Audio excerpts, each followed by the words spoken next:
ಅಪ್ಪ ಏನ್ ಮಾಡೋದೀಗ? ನಾವು ಆಲ್ಮೋಸ್ಟ್ ಅಮೌಂಟ್ನ ಇನ್ವೆಸ್ಟ್ ಮಾಡೋದಿದೆಯಲ್ಲ. ನನಗೂ ಅದೇ ಗೊತ್ತಾಗ್ತಾ ಇಲ್ಲ ಕಣು. ಇಷ್ಟೊಂದು ಕೀಳ್ಮಟ್ಟಿಗೆ ಇಳಿತಾನೆ ಅಂದ್ಕೊಂಡಿರ್ಲಿಲ್ಲ.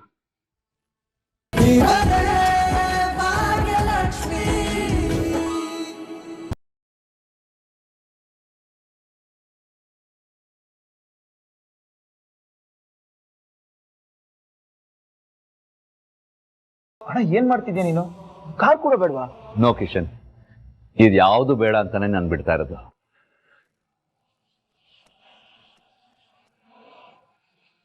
ಈ ಕ್ಷಣದಿಂದ ನನ್ನ ಜೇಬು ಖಾಲಿ, ಮನಸ್ಸು ಖಾಲಿ. ನೋಡಾದಿ, ನೀನೇನೇ ಮಾಡು, ಮನೆಗಂತೂ ಬರಲೇಬೇಕು. ಅದು ಏನೇ ಆದರೂ ನಮ್ಮ ಎಲ್ಲರ ಜೊತೆ ಟಚ್ಚಲ್ಲಿ ಇರ್ಬೇಕು ನೀನು. ಸರಿಯಪ್ಪ, ಅದೇ ಥರ ಮಾಡ್ತೀನಿ. ನಾನಿನ್ನು ಹೊರಡ್ತೀನಿ.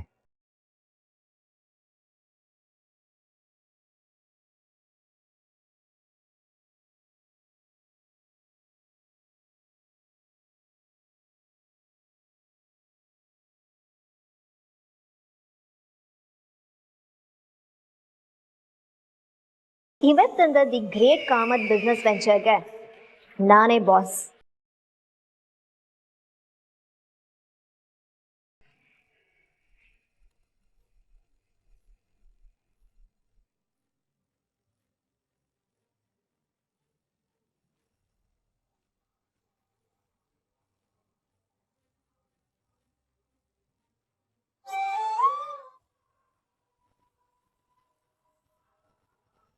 ಎಂತ ಕಾಲ ಬಂತಪ್ಪ, ಒಂದ್ ಡ್ರಾಪ್ ಮಾಡಕ್ಕೂ ಯಾರು ಒಪ್ಪಲ್ವಲ್ಲ.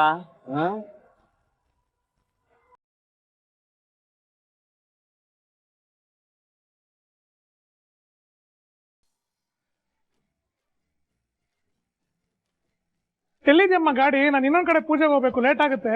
ಸಾರಿ ಸಾರಿ, ಅದು ದೊಡ್ಡ ಗಾಡಿ ನೋಡಿ, ಬರೋದು ಸ್ವಲ್ಪ ನಿಧಾನ ಆಗ್ತಾ ಇದೆ ಅಷ್ಟೇ. ಹಿಂದೆ ನೋಡಿ, ಪೂಜೆಗೆಲ್ಲ ತಯಾರಿ ಆಗೋಗಿದ್ಯಾ? ಗಾಡಿ ಬಂದ ತಕ್ಷಣ ನೀವು ಪೂಜೆ ಮಾಡೋದು, ಹೊರಡೋದು, ಆಮೇಲೆ ತಡ ಆಗಲ್ಲ. ಆಮೇಲೆ ಪುರೋಹಿತ್ರೆ, ವಾಸ್ತು ಪ್ರಕಾರ ಗಾಡಿ ಯಾವ ಕಡೆ ನಿಲ್ಲಿಸ್ಬೇಕು? ಗಾಡಿ ಪೂರ್ವಕ್ ಮುಖ ಮಾಡಿ ನಿಲ್ಸಿ. ಅಜ್ಜಿ, ಅಮ್ಮಂಗ್ ಫೋನ್ ಮಾಡಿ ಎಲ್ಲದರಂತ ಕೇಳಿ. ಇದು ಕೇಳಿ.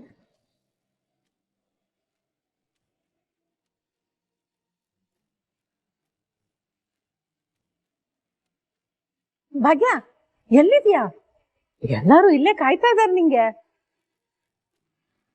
ಹೌದಾ, ಇಲ್ಲೇ ಇದೆಯಾ? ಸರಿ ಸರಿ, ಬಾ ಬಾ ಬಾ, ನೀ ಇಲ್ಲೇ ಮೂಲೆಲಿದ್ದಾಳಂತೆ.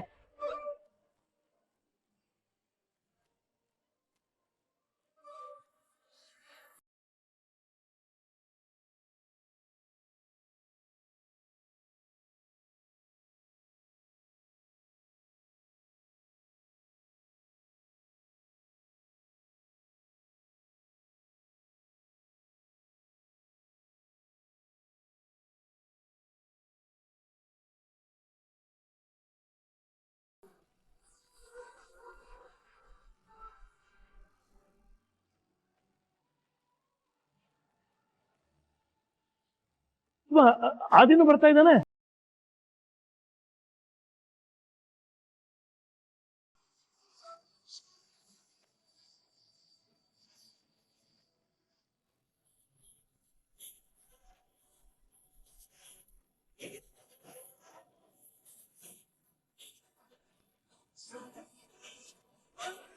ಅಲ್ಲ ಅಜ್ಜಿ, ದೊಡ್ಡ ಗಾಡಿ ಅಂದ್ರಲ್ಲ. ಏನಮ್ಮ ದೊಡ್ಡ ಗಾಡಿ ಅಂತ ಹೇಳಿದ್ರಿ, ಇಲ್ಲಿ ನೋಡ್ರಿ ಯಾವ್ದೋ ಚಿಕ್ಕ ಗಾಡಿ ಬಂದಿದೆ.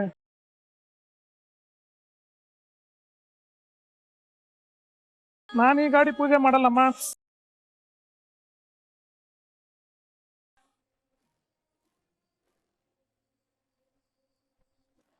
ಏನ್ ಮಾಡೋದೀಗ? ಪುರೋಹಿತರು ಪೂಜೆ ಮಾಡದೆ ಹೊರಟೋದ್ರಲ್ಲ. ಭಾಗ್ಯ, ಏನ್ ಮಾಡೋದೀಗ? Don't worry, when Adi is here, no fear. ನಾನು ಏನಾದ್ರೂ ವ್ಯವಸ್ಥೆ ಮಾಡ್ತೀನಿ. ಅಲ್ಲ ಫ್ರೆಂಡ್, ನೀ ಎಲ್ಲಿ ಹೋಗಿದ್ದೆ? ನೀನು ಹೋಗಿದ್ಯಾ ಗಾಡಿ ತರಕ್ಕೆ? ಇಲ್ಲ, ನಾನು ಹೋಗಿರ್ಲಿಲ್ಲ.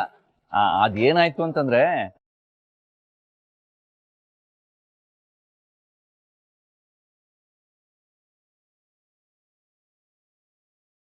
ಅಲ್ಲ, ನಾನು ಒಂದು ಸೀರಿಯಸ್ ಮ್ಯಾಟರ್ ಹೇಳಿದ್ರೆ ಕೆಲಸ ಬೇಕು ಅಂತ ನೀವೆಲ್ಲ ಆರಾಮಾಗಿ ಪ್ರಸಾದ ತಿಂತಾ ಇದ್ದೀರಲ್ಲ. ಏನಪ್ಪ ಇದು? ನೀನ್ ತಮಾಷೆ ಮಾಡ್ತಾ ಇದ್ಯಾ? ಅರೆ ಜೋಕಿಂಗ್. ಅಂಕಲ್, ನಾನು ಯಾಕೆ ತಮಾಷೆ ಮಾಡ್ಲಿ? ನಿಮ್ಮಲ್ಲಿ ಹೇಗಿದ್ರು ಒಂದು ಕೆಲಸ ಖಾಲಿ ಇದೆಯಲ್ಲ, ಆ ಕೆಲಸನ ನನಗೆ ಕೊಟ್ಬಿಡಿ. ದೇವ್ರೆ, ಸುಮ್ನೆ ಪ್ರಸಾದ ತಿನ್ನಿ. ಕೆಲ್ಸ ಅಂತೆ ಕೆಲ್ಸ. ಅಲ್ಲ, ನಿಮ್ಗೇನಾದ್ರೂ ನಾನು ಜೋಕರ್ ತರ ಕಾಣಿಸ್ತಾ ಇದ್ದೀನ?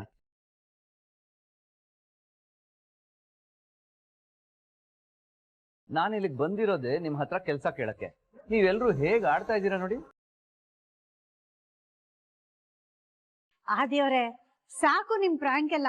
ನಿಮ್ ಪ್ರ್ಯಾಂಕಿಗೆಲ್ಲ ಬೀಳೋಷ್ಟು ಟೈಮ್ ಇಲ್ಲ ನಮ್ ಹತ್ರ. ನನಗೆ ತುಂಬಾ ಕೆಲ್ಸ ಇದೆ. ಇವತ್ತು ಡೆಲಿವರಿ ಹುಡುಗ ಬೇರೆ ಬರ್ತೀನಿ ಅಂತ ಹೇಳಿದಾನೆ. ಅವ್ನ್ ಬರೋ ಅಷ್ಟರಲ್ಲಿ ಎಲ್ಲ ಪ್ಯಾಕ್ ಮಾಡಿ ರೆಡಿ ಇಡ್ಬೇಕು.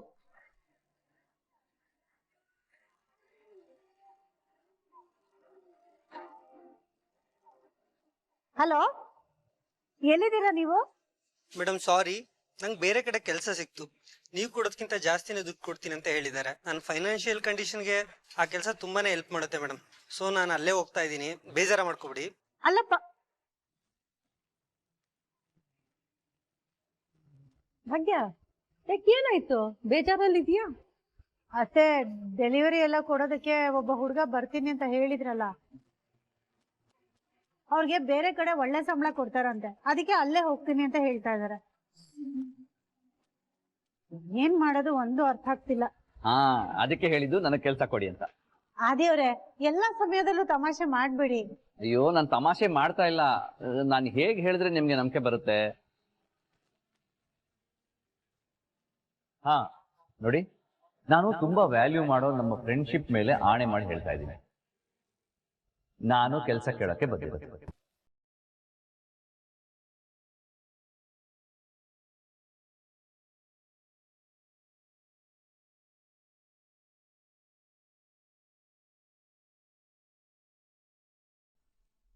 ಅಪ್ಪ, ಏನ್ ಮಾಡೋದೀಗ? ನಾವು ಆಲ್ಮೋಸ್ಟ್ ಅಮೌಂಟ್ನ ಇನ್ವೆಸ್ಟ್ ಮಾಡಾಗಿದೆಯಲ್ಲ. ನನಗೂ ಅದೇ ಗೊತ್ತಾಗ್ತಾ ಇಲ್ಲ ಕಣೋ. ಇಷ್ಟೊಂದು ಕೀಳ್ಮಟ್ಟಿಗೆ ಇಳಿತಾನೆ ಅಂದ್ಕೊಂಡಿರ್ಲಿಲ್ಲ. ಇಳಿತಾರೆ ಮಾವ, ಇದಕ್ಕಿಂತ ಕೀಳ್ ಮಟ್ಟಕ್ಕೆ ಇಳಿತಾರೆ. ಅವ್ರ ಜೀವನ ಚೆನ್ನಾಗಿರ್ಬೇಕು ಅಂತ ಇನ್ನೊಬ್ರು ಜೀವನನ ಹಾಳು ಮಾಡೋ ಚೀಪ್ ಮೆಂಟಾಲಿಟಿ ಜನ. ಇನ್ನೊಬ್ರಿಗೆ ತೊಂದ್ರೆ ಆಗುತ್ತೆ, ಕಷ್ಟ ಆಗುತ್ತೆ ಅಂತ ಯೋಚನೆ ಮಾಡಲ್ಲ ಅವ್ರು. ಅಪ್ಪ, ಈಗ ಆದಿ ಅಣ್ಣ ಇರ್ಬೇಕಿತ್ತು, ಗ್ರಹಚಾರ ಬಿಡಿಸ್ತಾ ಇದ್ದ. ಹೌದು ಮಾವ, ಮೊದ್ಲು ಬಾಬಂಗೆ ಈ ವಿಷಯ ಹೇಳಿ, ಅವರೆಲ್ಲ ಸರಿ ಮಾಡ್ತಾರೆ. ಡ್ಯಾಡ್ ಬೇಡ, ಯಾವ್ದೇ ಕಾರಣಕ್ಕೂ ಬ್ರೋಗೆ ವಿಷಯ ಗೊತ್ತಾಗದ್ ಬೇಡ.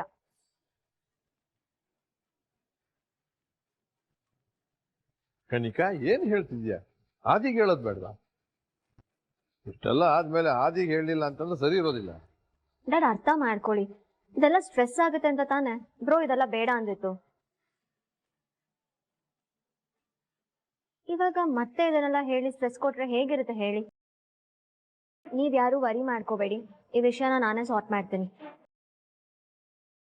ಕನಿಕಾ, ನೀನ್ ಸಾಲ್ವ್ ಮಾಡ್ತೀಯ ಹೇಗೆ? ಅತ್ತೆ, ಬಿಸ್ನೆಸ್ ರೆಸ್ಪಾನ್ಸಿಬಿಲಿಟಿ ಎಲ್ಲ ಇವಾಗ ನನಗ್ ಕೊಟ್ಟಿದ್ದೀರಲ್ಲ, ಸೊ ಇವಾಗ ಈ ಪ್ರಾಬ್ಲಮ್ನ ನಾನೇ ಸಾಲ್ವ್ ಮಾಡ್ಬೇಕಲ್ವಾ? ನಾನು ಮಾಡ್ತೀನಿ, ನೀವ್ಯಾರು ಟೆನ್ಷನ್ ಮಾಡ್ಕೊಬೇಡಿ. ಈ ಪ್ರಾಬ್ಲಮ್ ಇಂದ ಕಂಪ್ನಿನ ಹೊರಗಡೆ ತಗೊಂಡ್ಬರೋದು ನನ್ನ ಜವಾಬ್ದಾರಿ. ತಗೊಂಡ್ ಬರ್ತೀನಿ.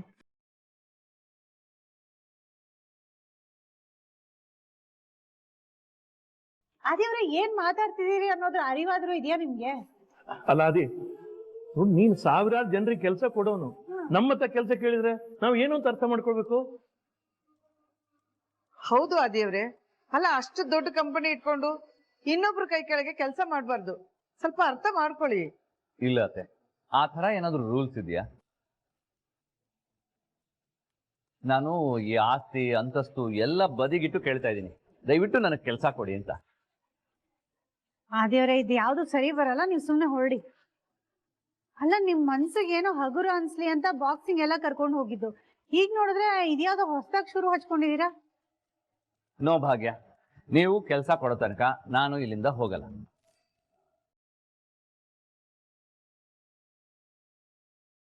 ಅತ್ತೆ, ನೀವಾದ್ರೂ ಒಂಚೂರು ಹೇಳಿ.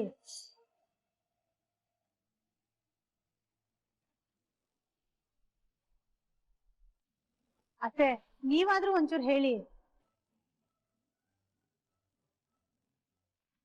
ಬೇಡ ಅಂತೀರಾ? ನಾನು ಈ ಆಟಕ್ಕಿಲ್ಲ. ಅಯ್ಯೋ ಅತ್ತೆ ನೀವೇ ಹೀಗೆ ಹೇಳಿದ್ರೆ ಹೇಗೆ? ನಾನು ಈ ಆಟಕ್ಕಿಲ್ಲ ಅಂದೆ. ನೀನುಂಟು ಫ್ರೆಂಡ್ ಉಂಟು. ಸರಿ ನಿಮ್ಗೆ ಹೀಗೆ ಹೇಳಿದ್ರೆ ಅರ್ಥ ಆಗೋದಿಲ್ಲ. ನಾನು ಕಾಮತ್ ಮಾವ ಹತ್ರನೇ ಮಾತಾಡ್ಸ್ತೀನಿ.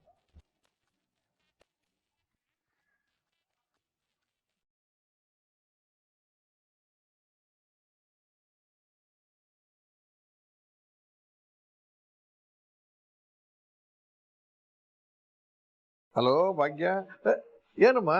ಮಾವ ಮಾವ ನೋಡಿ ಮಾವ, ನಿಮ್ ದೊಡ್ಡ ಮಗನ್ನ ನಮ್ ಮನೆಗ್ ಬಂದು ನನ್ಗೊಂದ್ ಕೆಲ್ಸ ಕೊಡಿ ಅಂತ ಕೂತಿದ್ದಾರೆ.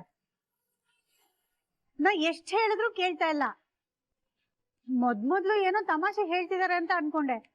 ಈಗ ನೋಡಿದ್ರೆ ಇವರು ಸೀರಿಯಸ್ ಆಗಿ ಹೇಳ್ತಿದ್ದಾರೆ. ಇದಕ್ಕೂ ಮುಂಚೆ ನಮ್ ಮನೆಗ್ ಬಂದು ಮಿಡಿಲ್ ಕ್ಲಾಸ್ ಜೀವನಾನ ನಾನು ನಡೆಸ್ ನೋಡ್ತೀನಿ ಅಂತ ಹೇಳಿದಾಗ ಆ ವಿಷಯನ ನಿಮ್ಮಿಂದ ಮುಚ್ಚಿಟ್ಟು ದೊಡ್ಡ ತಪ್ಪು ಮಾಡಿದ್ದೆ. ಅದಕ್ಕೆ ಈ ವಿಷಯನ ಗೊತ್ತಾದ ತಕ್ಷಣ ನಿಮ್ಗೆ ಹೇಳ್ತಾ ಇದ್ದೀನಿ ಮಾವ. ನೀವಾದ್ರೂ ಒಂಚೂರು ಬುದ್ಧಿ ಹೇಳಿ. ಕೊಡಮ್ಮ ಫೋನ್ ಅವನ ಕೈಗೆ. ಅಲ್ಲ, ಹಿಂಗ್ ನೋಡಿದ್ರೆ ತಾಂಡವ ಬಂದು ನೋಟಿಸ್ ಕೊಟ್ಟು ಹೋಗಿದ್ದಾನೆ, ಆದಿ ನೋಡಿದ್ರೆ ಅಲ್ಲಿ ಕೆಲಸ ಕಳ್ಕೊಂಡು ಹೋಗಿದ್ದಾನೆ.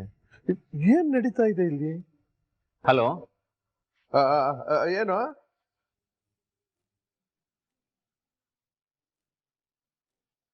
ಇವಾಗ ಬುದ್ಧಿ ಬರತ್ ನೋಡಿ. ಆದ್ರೂ ಭಾಗ್ಯ, ಕಾಮತ್ ಅವ್ರಿಗೆ ಫೋನ್ ಮಾಡೋದು ಬೇಕಿತ್ತ? ಹೀ ಆಡ್ತೀಯ ನೀನು ಪಾಪ. ಭಿಕ್ತಿಯಮ್ಮ ಸ್ವಲ್ಪ ಸುಮ್ನೆ ಇರ್ತೀರಾ? ಭಾಗ್ಯ ಸರಿಯಾಗಿ ಮಾಡಿದಾಳೆ. ಈಗಾಗ್ಲೇ ತುಂಬಾ ಸಮಸ್ಯೆ ಆಗಿದೆ. ಮತ್ತೊಂದಷ್ಟು ಎಡವಟ್ ಮಾಡ್ಕೊಂಡು ಸಮಸ್ಯೆ ಆಗೋದು ನನಗೆ ಇಷ್ಟ ಆಗಲ್ಲ. ಆತರ ಎಲ್ಲ ಏನು ಆಗಲ್ಲಮ್ಮ. ಮಾವ ಬೇಡ ಅಂತ ಖಂಡಿತ ಹೇಳ್ತಾರ ನೋಡಿ. ಮಾವನ್ ಮಾತನ್ನ ಆದಿ ಅವರು ಯಾವತ್ತೂ ಮೀರಲ್ಲ.